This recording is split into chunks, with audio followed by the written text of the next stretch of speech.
আসসালামু আলাইকুম রহমতুল্লাহ ওবরাকাতু।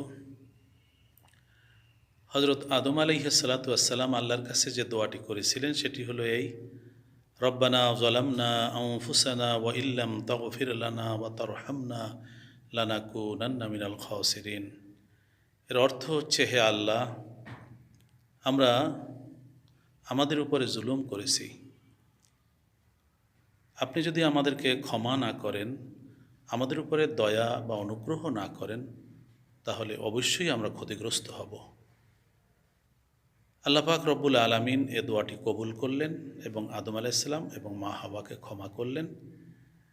এই দোয়াটি অত্যন্ত গুরুত্বপূর্ণ, অত্যন্ত সুন্দর একটি দোয়া। আমরা এই দোয়াটি সবসময় করতে পারি। রব্বানা যালামনা আনফুসানা ওয়া ইল্লাম তাগফির লানা ওয়া তারহামনা লানাকুনান্না মিনাল খাসিরিন। আমিন।